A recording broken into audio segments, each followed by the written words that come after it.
Trails Through Daybreak 2, as shocking as it may seem, is a sequel to a game called Trails Through Daybreak. The evidence of this can actually be found in the title itself, where the little recognized number 2 indicates it is indeed not the first of a sequence. And before you ask if you can start here, the answer is more or less, you guys are adults, you can do what you want, but this isn't like Final Fantasy. Playing in release order does alter the experience a great deal. Not only is Daybreak 2 a direct sequel to Daybreak 1, but the Daybreak series itself is a sequel arc to the Cold Steel, Crossbell, and Sky arcs, all of which are recommended you play first, and all of which tell one ongoing, sprawling story across the overarching series known as The Legend of Heroes. If you'd like to explore the play order topic more, there are tons of videos out there you can watch that range from the fanatics that demand you start at Sky first chapter or kill yourself if you don't, and yes, those people exist for some reason, and they're trash, all of them, to the more chill videos just pointing out various starting points that work,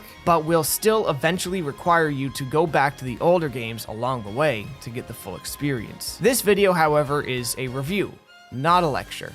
So let's get into it. You may have heard people over the last couple years say Trails Through Daybreak 2 is unambiguously the worst Trails game. In a way, I'd say that very possibly makes this the least divisive Trails game yet.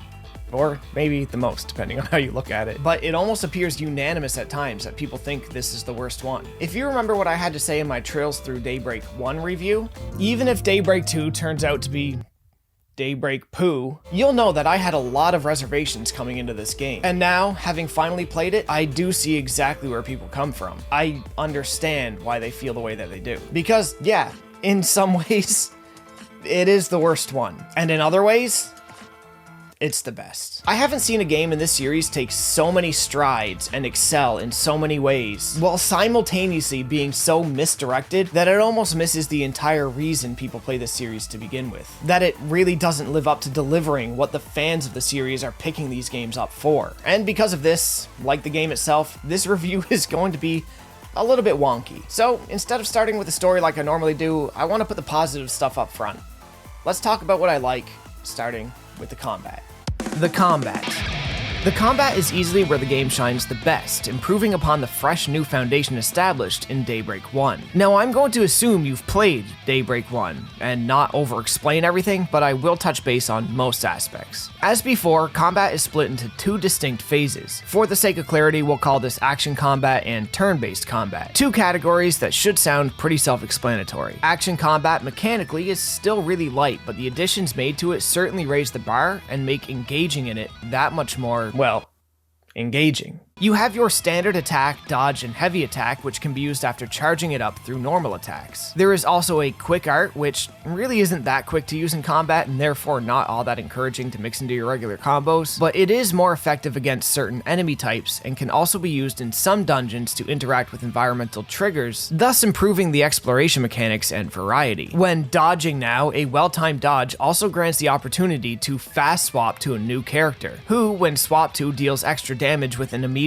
attack, and also allows you to extend combos in an organic and smooth way. Like before as well, when enemies are stunned, swapping combat over to turn-based will deal extra damage to the enemies and grant you advantage when turn-based combat begins. The turn-based combat is largely the same as it was, with some reworked ideas and new features, and it's the new features that I think are the real highlight of the combat experience. Not that I'll get to explore them all too much in this video. As usual, you have your arts and crafts. The former uses EP to cast, and the moves available are dependent on your player-controlled builds through the quartz system, which has been minorly reworked and presented in a more readable and streamlined way. Crafts use CP to cast and are character-specific moves unlocked through leveling. Your character crafts now can also be individually enhanced in the Martiangarten, this game's version of the Reverie Corridor, a large, mostly optional dungeon with new floors that unlock through story progress, and provide an excellent opportunity for additional leveling and loot gathering. It also continues the gacha mechanics we've seen in the previous few games, though this can probably use some quality of life improvements. Every gacha prize pool takes 500 shards to redeem, which you have to manually input and watch in real time or high speed mode every single time. A skip button would certainly go a long way here, as this really is just a time waster.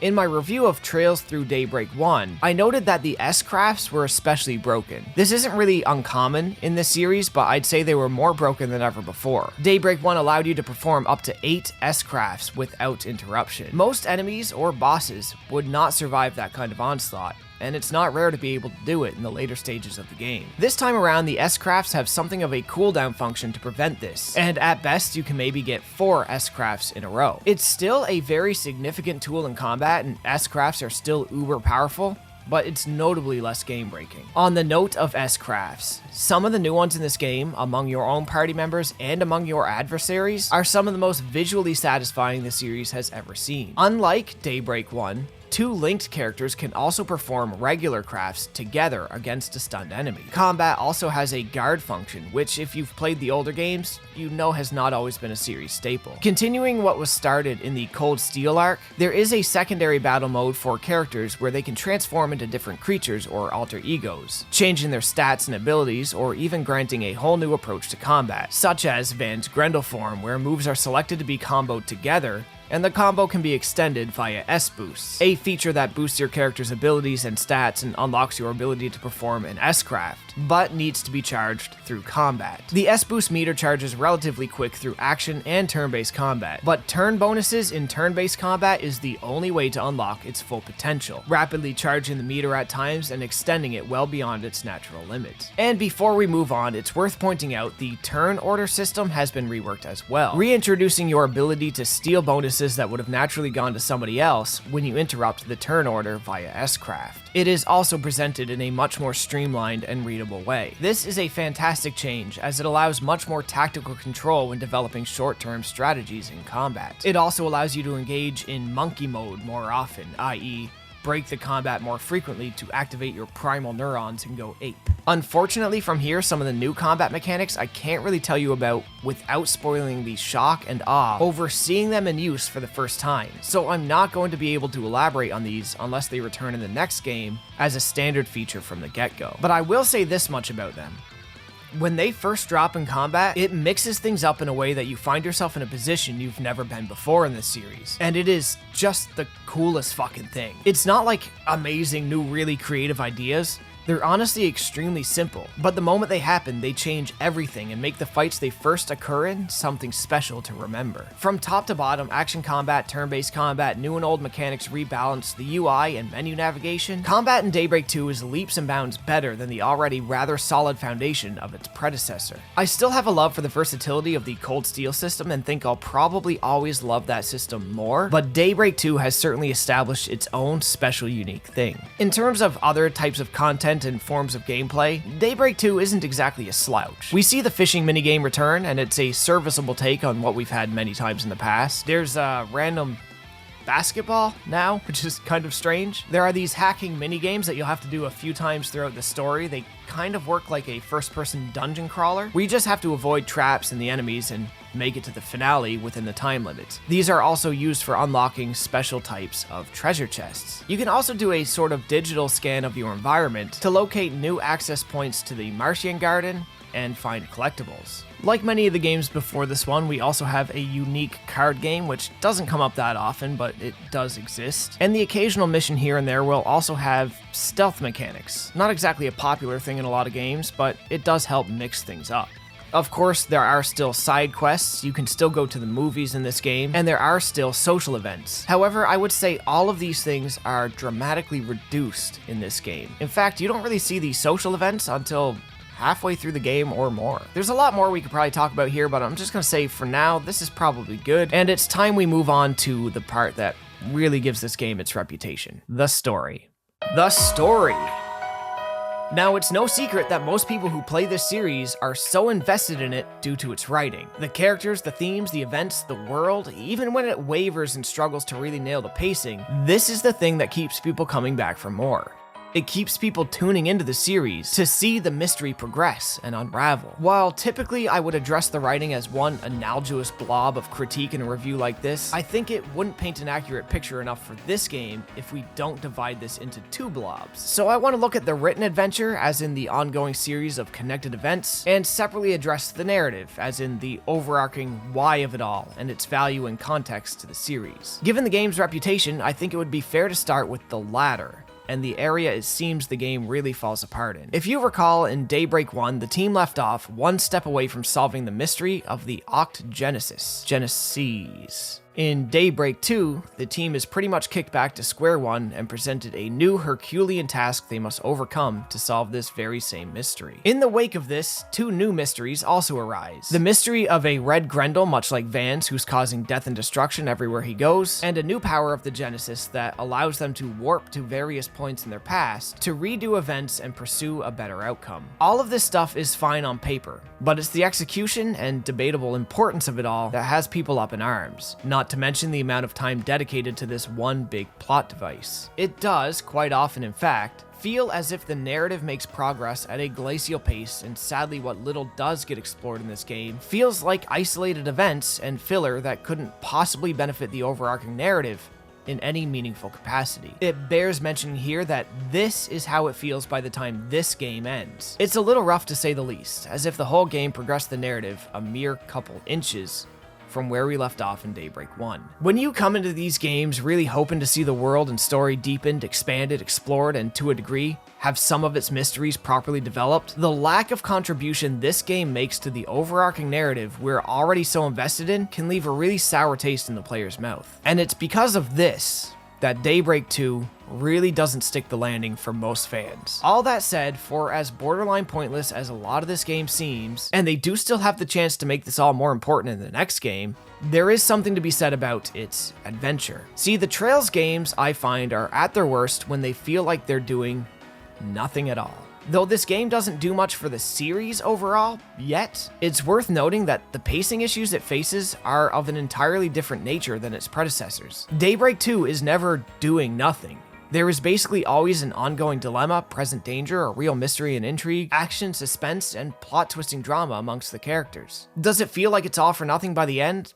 As in, does it feel like it was kind of pointless? Like, yeah, kind of. But it never feels like you're doing nothing. You always feel like you have something to work on. And I'll admit, Act 3, the real black mark on the game, is way too damn long. It's actually crazy. I don't know what the hell they were thinking. But if you understand what the end game of that act is supposed to be up front, you realize early on you're in for a very long trip, and it's easy to mentally break that act up into subchapters in your head while you play. And doing this definitely helps establish the feeling of progression as you go. If you're just playing the act and looking for the next title screen that tells you the act is over, yeah, it's gonna be a long time before you feel like you've made any progress. In a way, I will liken playing Act 3 to something like reading Cormac McCarthy's The Road. That book is 240 pages and doesn't have chapters at all. This was never an issue for me reading that book. It was easy to settle on stopping points there, and I'd argue the stopping points in Act 3 of Daybreak 2 are even less ambiguous. Due to the time looping mechanic, I can also imagine some people really struggled with the act, as it requires you to backtrack to previous events a lot, and it can feel like a setback every time you do it. But every step back lets you take 2 steps forward, and when you step back,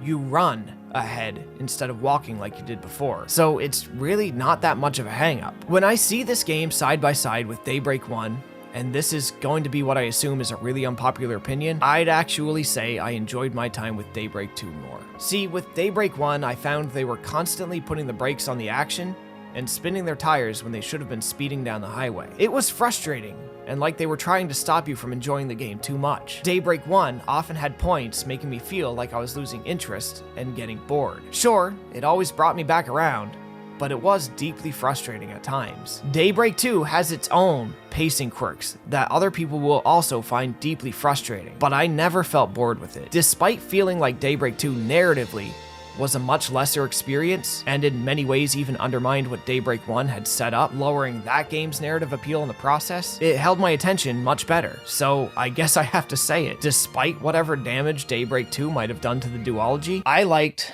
Trails Through Daybreak 2 more than Trails Through Daybreak 1. And yeah, that's a shock to me. The worst thing a player could ever be when playing a game is bored. Daybreak 2 never bored me. Different strokes for different blokes, of course. We all have different strengths and weaknesses, but Daybreak 2 never played to my weaknesses like the first game did. It is what it is, and your experiences may vary. In fact, I largely suspect that they will. But to my own shock, I enjoyed this more than the first one. Now, considering all of this duology is in a precarious place, and its value as a part of this series hinges entirely on the series' next entry. This is not the first time Falcom has ended up in this position, and I still have faith in them. But they definitely need to sort this stuff out for the future. We can't just keep getting games like this and saying, well, they'll fix it next time. And I'm happy to see that, you know what?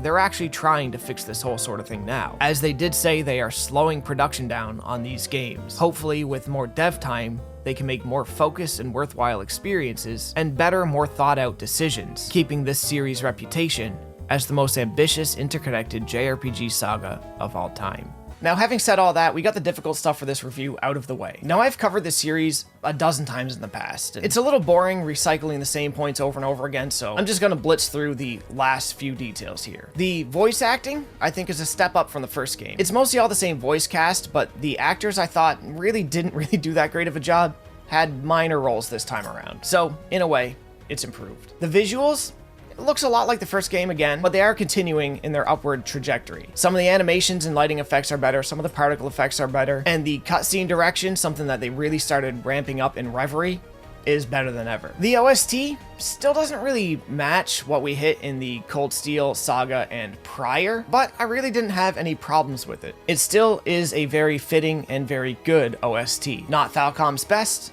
but Falcom's goodest. The UI has been improved, and the localization is mostly good enough, but there are a few times when, you know, it is a little jarring where it's like, okay, that's very much a Western thing that they're saying here that was never really in the original script. And you can tell when you see it. But the lines do usually match the character personalities, and they are so short-lived it doesn't really affect anything dramatically. The game is shorter than the previous few Trails games, but I wouldn't say that that's a bad thing. Honestly, I'd probably say the opposite. Some of the games have gotten a little fat, drag out a little longer than they need to. Most people will probably also think that this game drags out longer than it needs to because of the super weird third act, but as I said earlier, your experience may vary. I think my experience varied from the norm, and I actually had a really good time with Trails Through Daybreak 2. And I'm just gonna leave my review at that. I don't really want to make any big grand statements about this game.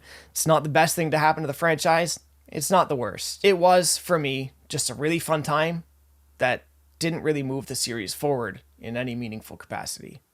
So with that, I'm gonna say like, comment, subscribe, share the video if you can, and as always, folks, thanks for watching.